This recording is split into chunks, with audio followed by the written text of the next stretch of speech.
بچے کا کفریہ جملہ بولنا. محمد آذان لاہور سے. مفتی صاحب میرا آپ سے سوال یہ ہے کہ اگر کوئی بچہ جس کو کفر کا نہ پتہ ہو نعوذ باللہ کفر بول دے تو کافر ہو جاتا ہے؟ نہیں جی، بچے کافر نہیں ہوتے، ان کی تو عقل ہی نہیں ہوتی. البتہ یہ ضرور ہے بچے کو فوراً تنبیہ کرنی چاہیے. کوئی بھی ایسا الٹا جملہ بولے بچے کو سمجھائیں، اس کو بتائیں بیٹا یہ بہت خطرناک بات ہے، ایسے کبھی نہیں کہتے، اللہ کا عذاب آتا ہے.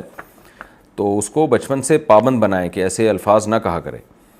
ہمیں یاد ہے آج کل یہ جو بچے بالکل ہی بدتمیز ہو گئے ہیں. اب کھانا اچھا نہیں لگتا تو بچے کہہ رہے ہوتے ہیں کھانا بڑا بکواس ہے. یہ بہت خطرناک جملہ ہے.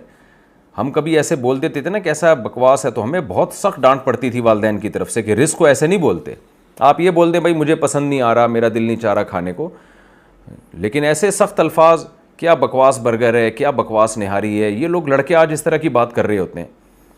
تو وجہ اس کی ہے کہ بچپن میں ماں باپ کی طرف سے ڈانٹ نہیں پڑی ہوتی ان کو. میں دیکھتا ہوں ہوٹل میں کبھی بیٹھے ہیں نا، کھانا مرضی کا نہیں ہے تو لڑکے اس طرح کہہ رہے ہوتے ہیں یار کیا بکواس بریانی ہے. تو یہ غلط بات ہے بھائی، رزق کو آپ بکواس کا لفظ استعمال کر رہے ہیں. رزق کی ہمیں توہین کی اجازت نہیں ہے. تو ہمیں یاد ہے میں نے زندگی میں پہلی دفعہ جب یہ لفظ بولا نا بکواس کا لفظ، مجھے والدین کی طرف سے بہت ڈانٹ پڑی تھی کہ روٹی کو رزق کو نہیں کہتے ایسے بکواس. یہ تو ماں باپ بچپن میں ڈانٹتے نہیں ہیں تو زبانیں کھل جاتی ہیں. رزق کے بارے میں بھی ایسی باتیں کر رہے ہوتے ہیں اور بڑوں کے بارے میں بھی، علماء کے بارے میں بھی، قوموں کے بارے میں بھی.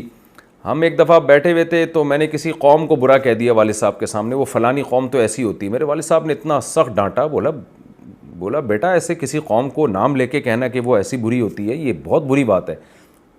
تو اتنی زور کی ڈانٹ پڑی تھی کہ وہ والدہ بھی تھیں، دونوں کی طرف سے ڈانٹ پڑی. تو اس کے بعد جب بھی میں کسی قوم کے بارے میں تبصرہ کر رہا ہوتا ہوں مجھے وہ ڈانٹ یاد آ رہی ہوتی ہے. تو میں کوشش کرتا ہوں کہ ایسا تبصرہ نہ کروں کہ بالکل کسی قوم کو میں یوں بولوں کہ وہ قوم ایسی ہوتی ہے. تو وہ ایک زور کی ڈانٹ جو ہے نا میرے کانوں میں گونجتی ہے. حالانکہ اس واقعے کو میرا خیال ہے اس وقت میری عمر 8-9 سال ہوگی. تو ماں باپ کو چاہیے بچوں کو غلط الفاظ بولنے سے روکیں. کفری الفاظ تو بہت ہی خطرناک ہیں، اس سے کم درجے کے الفاظ بھی جو نامناسب ہوتے ہیں والدین کو چاہیے بچوں کو ڈانٹنا چاہیے اس پہ کہ یہ غلط الفاظ ہیں، یہ نہیں بولا کرو. کہتے ہیں کہ جی ایک صاحب کے بارے میں، میں ان کا پوری ڈیٹیل نہیں بتاتا کس کے بارے میں پوچھ رہے ہیں، کہ جی ان کا شوہر، ایک خاتون ہے، ان کا شوہر اسے ذہنی اور جسمانی اذیت دیتا ہے، نامرد بھی ہے، میڈیکل سائنس میں اس کو تیسری جنس کہتے ہیں. ڈاکٹر نے بھی اسے جواب دے دیا کیا میری کزن اس سے طلاق لے سکتی ہے؟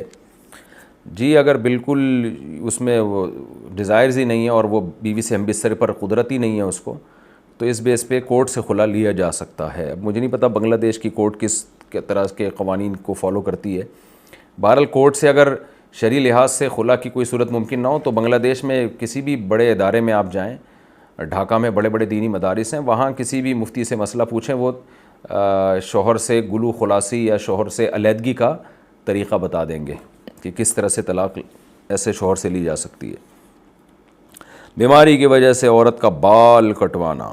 بنت حوا بہاولپور سے. میں بیمار ہوں، میرے لیے وضو نماز مشکل ہے، میری بچیاں چھوٹی چھوٹی ہیں، دوائیں کھانے کی وجہ سے میرے بال لمبے ہوتے جا رہے ہیں، ان کو سنبھالنا مشکل ہے. بھائی ہمیں بھی بتا دیں کون سی دوا ہے کہ بال ہی لمبے ہوئے جا رہے ہیں. سبحان اللہ.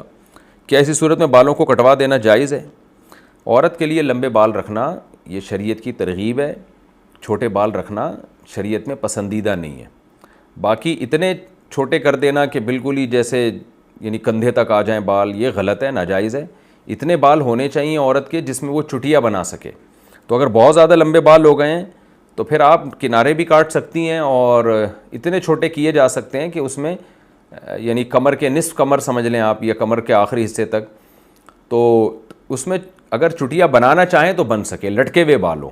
بہت زیادہ چھوٹے کر کے یہاں تک لے آنا کندھوں تک جیسے فیشنیبل اور خواتین کرتی ہیں یا مردوں کی طرح کر دینا یہ جائز نہیں ہے.